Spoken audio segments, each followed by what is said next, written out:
Hello guys, তো আজকে শুরু করছি পাটা দিয়ে।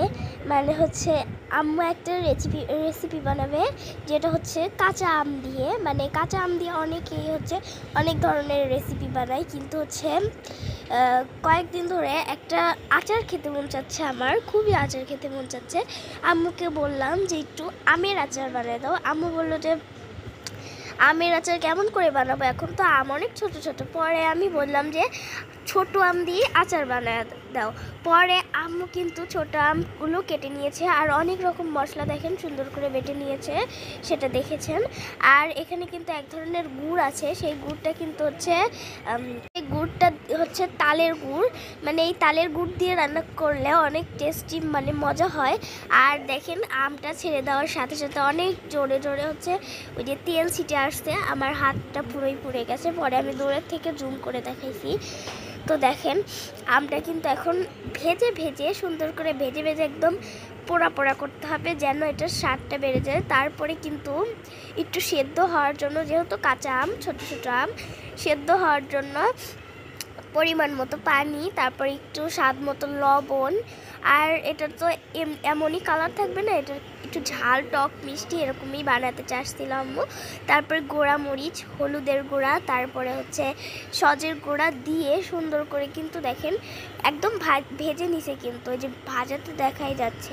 সুন্দর করে নেড়ে চেড়ে এখন একটু ঢাকনা দিয়ে, তো দেখেন ঢাকনাটা দিয়ে দিয়েছিল। তারপর কষানো হয়ে যাওয়ার পরে ঢাকনাটা কিন্তু উঠিয়ে দিয়েছে।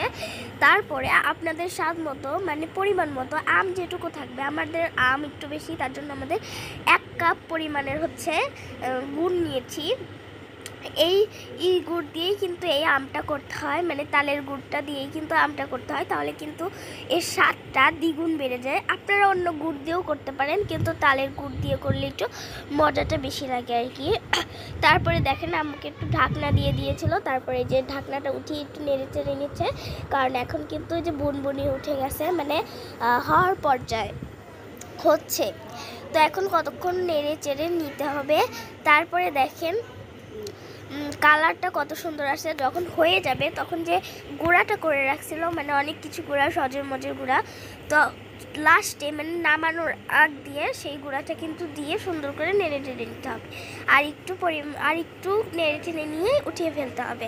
আর এটার কালারটা দেখেন কতটা সুন্দর আসছে, দেখেন কত সুন্দর একটা কালার আসছে। তখনই কিন্তু দেখে আমার লোভ লেগে গেছে। তারপরে আমি কিন্তু বাটি নিয়ে বসে আছি। পরে আম্মু আমাদের রান্নাঘর থেকে আসলো, এসে তারপরে আমাকে কিন্তু বেড়ে দিচ্ছে। দেখেন আমি বলতেছি বেশি বেশি করে দাও, আর আমার আম্মু অল্প অল্প করে দিয়ে বলতেছে এটুকু খাও এটুকু খাও।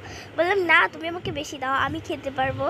কারণ হচ্ছে এই আচারটা এত মজা হয়েছিল। আমি যখন ভিডিওতে মানে কথা দিচ্ছিলাম, এডিট করতেছিলাম, তখন যে আমার এত পরিমাণের লোভ লাগতেছিল, মানে এত খেতে ইচ্ছা করতেছিল বলার বাইরে, এতটা মজা হয়েছিল এই আচার। তো আমার ভিডিওটা এই পর্যন্তই। ভালো লাগলে লাইক কমেন্ট শেয়ার করবেন, সাবস্ক্রাইব করবেন।